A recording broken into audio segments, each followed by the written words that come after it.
Hey everybody, Dr. Sopchak here at Sopchak Natural Health and Wellness Center. I'm here today with Jen Patriarca and my son, Dr. Josh Sopchak. And today what we're going to be talking about is why you need macro minerals. So I'm just going to let Dr. Josh and Jen get started on all that. Hi guys, welcome. Thanks for being here tonight. We're so happy you joined us. We want to talk to you just a little bit about macro minerals, also called electrolytes. Most people know them by electrolytes, but they really are your main minerals, and we're going to talk about why you need it and how to get them.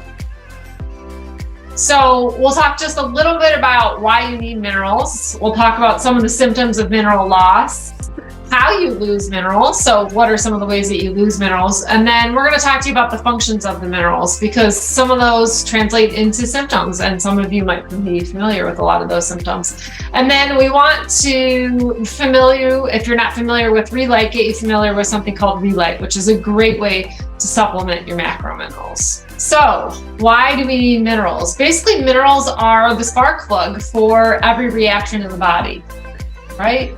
Yep, they're the premise for every electrical impulse in your body, and they help initiate every muscle contraction. So as far as from like a neurological level, your impulse begins with sodium and potassium. That's how every nerve impulse works, and that's how you control your muscles. The nerves connect to the muscles. And metabolic reactions. So everything from detoxification to making hormones or digestive enzymes, even just your energy for your day-to-day function relies on minerals. And so we really want to stress the importance here of sodium, potassium, chloride, calcium, and magnesium. So when minerals are out of balance, our body's tissues and the cells become stressed and symptoms start to show up. So what does that look like for most people? So mineral imbalances will show up like blood sugar dysregulation. So you'll get shaky when you miss a meal, or you'll feel fatigue, but when you eat, that relieves the fatigue. Excuse me. Hormonal imbalances. So PMS, heavy bleeding, conditions like PCOS, fibroids, also menopausal hot flashes, thyroid imbalances. So this could be hypothyroid or hyperthyroid. And we're going to talk about really there's a couple minerals that are super important for the thyroid, and fatigue. So things like unrelenting fatigue. So it's usually characterized by unrefreshing sleep and a really low threshold for stress. So small amounts of stress and you become frustrated and irritable. And then mood issues. So things like irritability, anxiety, depression, and moodiness all can be associated with mineral imbalances. Improper hydration looks like dehydration, headaches, fatigue, constipation, right? So these are common symptoms if you're not getting enough water. You wake up early in the morning, you might have a headache, you might be wondering, why do I have a headache? It's first thing in the morning. Could be hydration, or it could be electrolytes, or it could be both. They kind of work together. The electrolytes help retain that water in your body. Fatigue, again, like Jen mentioned, you'll wake up with that unrefreshed sleep. So you wake up feeling tired. Why am I still feeling tired, kind of a thing. And then constipation, that's when you can't go to the bathroom, or you're on the toilet for a long time trying to have a bowel movement. That can be anything from a hard stool or passing rabbit pellets trying to go to the bathroom. So decreased physical performance. So when you're exercising, you can feel like it's really, really hard to do something that shouldn't be that hard. Maybe you're benching, and maybe you normally bench 100 pounds, but you're only benching 50 pounds, and it feels really hard. Again, think electrolytes and water intake. Reduced motivation. Maybe you don't even want to go to the gym because you're so tired. You got 8 hours of sleep and you woke up with a headache and you're tired and you don't want to go to the gym because you're so tired. Reduced endurance. Maybe you're having trouble running. For our runners out there, or other athletes, you're not feeling good on your run. And decreased alertness. Concentration and cognitive function is impaired, right? So still decreased water and electrolytes, having trouble focusing on a task, etc. Yeah, so hydration and minerals go hand in hand. So I know we hear a lot of times from patients that I'm drinking water and I'm drinking enough water. So, why am I still having these symptoms? Well, you need minerals to get water into the cell. So it's super important that we have these electrolytes in order for the cell to be hydrated. So what causes mineral depletion? So the big one is chronic unmanaged stress. And stress can be from many different avenues. So most of us think of psychological stress, which is common: relationship, financial worries, job worries. But there can also be biological stress. So viruses, bacteria, parasites. There can be environmental stressors like, extreme hot and cold, or pollution. And then there also can be just general physiological stressors, things like nutrient deficiencies, aging, toxicity. Those are all stressors. And if those over time really, really deplete minerals. And then unfortunately, just conventional farming will deplete minerals in the soil. So because of conventional farming techniques, we just don't get the minerals that we once did from our foods. Even correctly prescribed medications and even certain supplements. So long-term use of things like zinc, if it's not in balance with other minerals, can really throw off and cause mineral depletion. And then things like over-exercising, on and off dieting, and again, things that really unrefreshing sleep. So you go to bed really late and you don't sleep well and you're tossing and turning. Those are all things that can contribute to mineral depletion. So we want to prioritize your macro minerals. So your macro minerals are sodium, potassium, chloride, calcium, and magnesium. These are the major minerals or major electrolytes that we need to get on a daily basis, specifically sodium and potassium, because these are exhausted very, very quickly with stress. And then magnesium follows very close behind. So these are something that we want to consume on a daily basis. And most of us don't. Most of us are kind of scared away from sodium. We're taught that salt is bad. It's not really good for you, which we need somewhere between 5 grams. Some studies show more.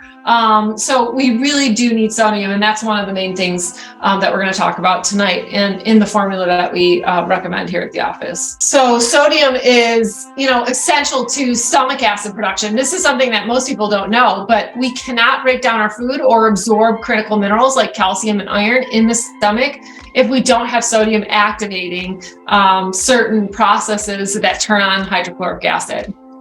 It's also super important for insulin sensitivity. So in order to get glucose into the cell, we need insulin, and that is activated by sodium.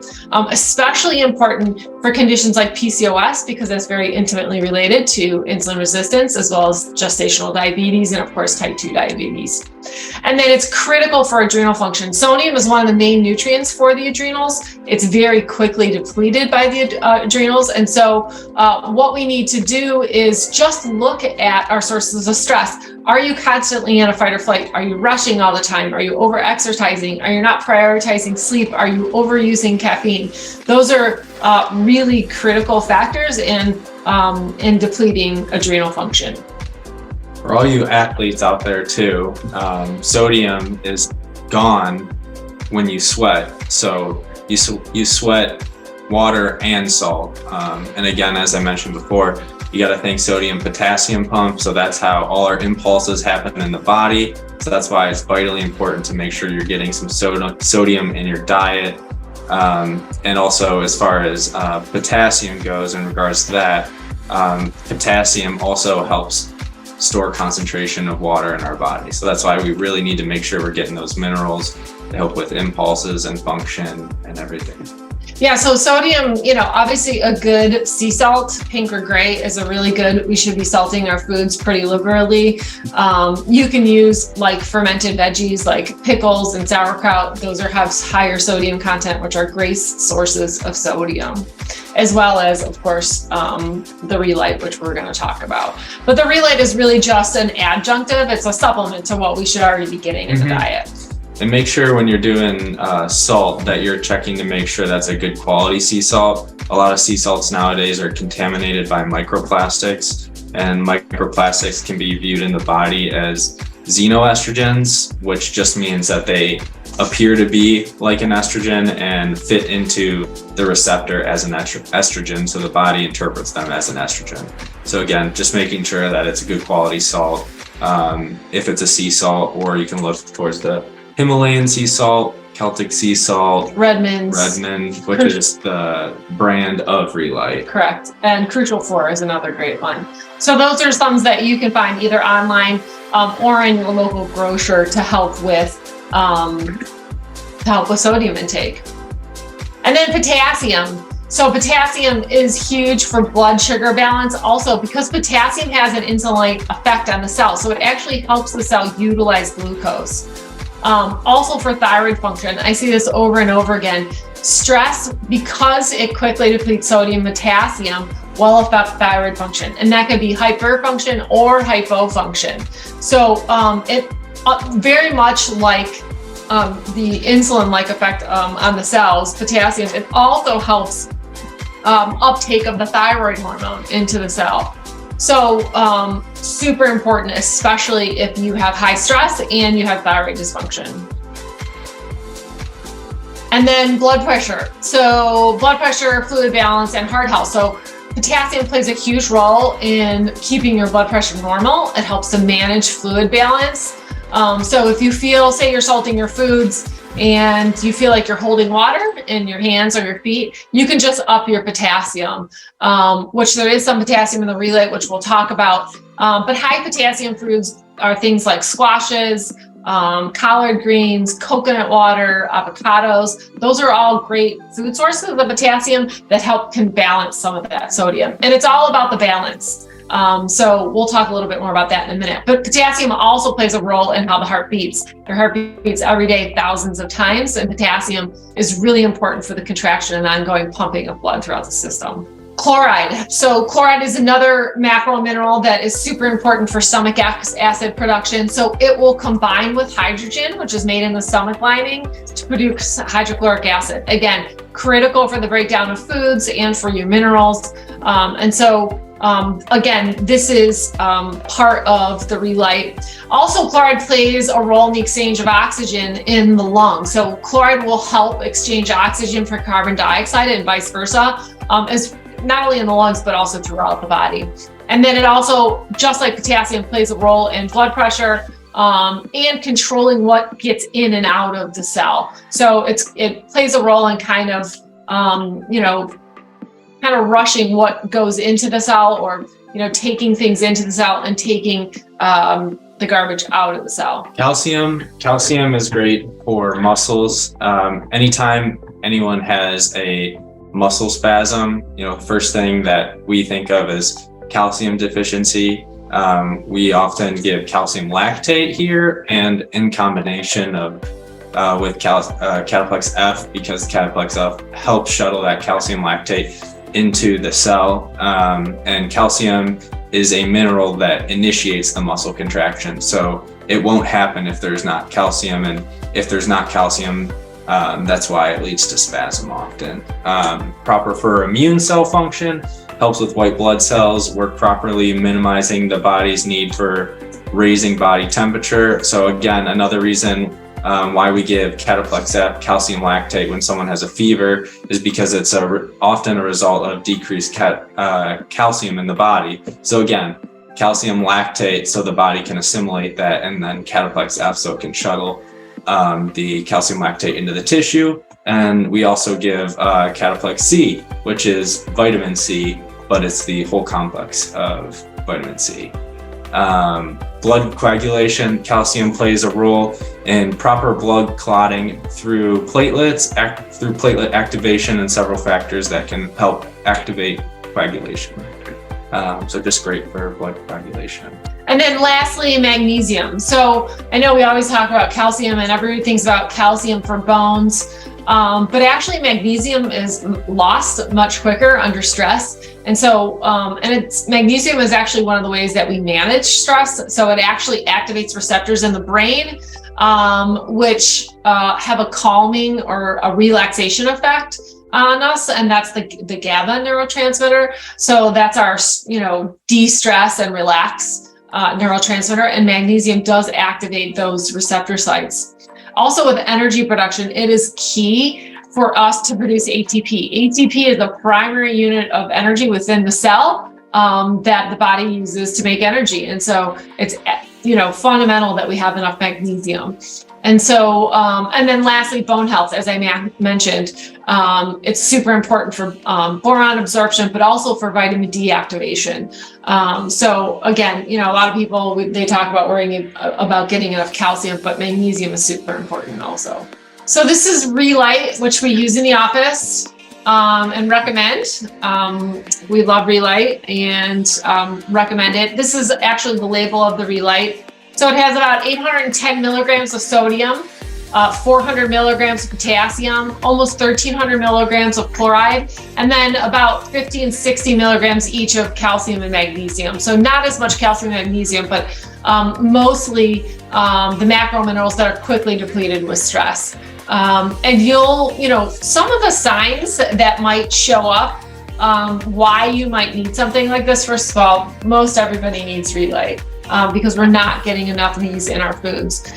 So some of the symptoms that might show up, if you're exhausted all the time and fatigue, if you're relying on energy drinks and caffeine, if you have huge blood sugar swings, brain fog, poor sleep, you wake up with headaches in the morning, allergies, if you have the 3 p.m. slump, so you get tired, poor digestion and bloating, if you have hair loss or hair thinning, mood disorders, so things like anxiety and depression, and even light sensitivity can all be common symptoms for mineral deficiencies. We recommend Lyte and to try some electrolytes because that is one of the main things, which seems like an easy answer, that we can do to relieve a lot of these symptoms. I mean, we can even just talk about on such a simple matter that it just tastes good. Yeah, right, exactly. And it's sweetened with stevia, right? So it doesn't have extra sugar in there. So that's always a nice thing.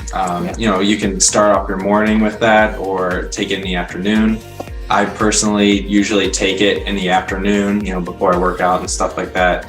I notice a big difference between, if I don't have just water and electrolytes or just even water throughout the day. I feel it in my workout, kind of like I mentioned. An interesting tidbit from some research I read was that it takes as little as 2% loss of water for you to start feeling that reduced endurance, that muscle fatigue, reduced motivation, all that terrible stuff that you don't want to feel when you go to the gym and are trying to be productive. Right. And even if you're not going to the gym and working out, this is something that if you're getting those slumps at, say, 10 a.m. or 3 p.m., this is, instead of going to Starbucks, this is the perfect pick-me-up. So, after breakfast and you're hitting that slump about 10 a.m., reach for your Lyte and you just do 1 scoop, like Josh said. There's only 5 calories and they're great flavors. There's mangoes, pina colada, watermelon, lime, mixed berry, tons of flavors. That will really not only support your mineral balance, but help support sleep and help de-stressing and really support fatigue throughout the day. I personally like the lemon lime the best. Had the strawberry lemonade, and that one's pretty good too, but I aim more towards the citrus-based stuff. And I'm a pina colada fan. So try them all. We do have some samples in the office. You can come in and grab some samples and pick the flavor that you love. We also have a 30 servings container and a 60 size. So depending on what you're willing to try, we have a couple different options for you. Lastly, one other thought for you. If you're finding that water is just too boring for you or you don't like the taste, try adding some cucumber, some citrus like lemon or lime, some crushed berries, some crushed mint, just some sort of extra something to make that water taste a little better. USDA guidelines recommend 125 ounces of water for men and 91 ounces of water for women. So if you're currently under that, you got to make sure you're drinking a lot of water. Water is super important between lubricating your joints, between helping you have a good workout, and it helps filter out toxins in your body, So just make sure you're drinking plenty of water and make sure you're getting those electrolytes in. Thank you so much for joining us. So I'm just going to pop in here for a second. And I just wanted to say that I tend to like the strawberry lemonade myself. But there are, the wild berry one is good as well. I do want to say that if you mention that you watched this video, that you saw, whether you saw this as a replay or whatever, and you say that you watched this, we'll give you 10% off through the end of April. That's April of 2023 for future generations. Something that they didn't say that it kind of popped into my head was the fact that, like, we have reverse osmosis in our house, which is good for you because it pulls a lot of garbage out. The problem is oftentimes it pulls out a little too much. And so adding the Lyte can really help to rebuild those minerals that you're losing, because one thing you don't want to do is, unless the plan is to a short, like a week or so detox, you don't want to be drinking distilled water, because there's nothing in it, and what it'll do is it will pull the minerals out of your tissues. So that's not the way you want to go. And reverse osmosis, unless you have one of those mineral pads that are add-ons on your system, this is a great way to go, is with the Lyte. So I think, anything else you guys have to say? No, thanks. Yeah. Give it a shot. We have those samples in the office. Yeah. Yeah. So that's what this is. These sticks that we have. This one's a mixed berry. We have some of these left for right now, but you'll be able to actually. I just talked to the rep yesterday, and they actually just got some new ones in. So you'll be able to buy different sample sizes so that you can choose which type you want to get. Or some people just want to get them in these kind of a packaging so that they can take them with them wherever they go and just dump them in. And so we'll have that in the office as well. So give it a try. It might be a little salty at first, but people come to love it and drink it every day. Yeah, so. Every day. I do it every day. It's a nice evening beverage. You just mix in about like maybe 16 to 20 ounces of water or so. So anyways, thanks for coming. Take care. God bless. And we'll see you next time.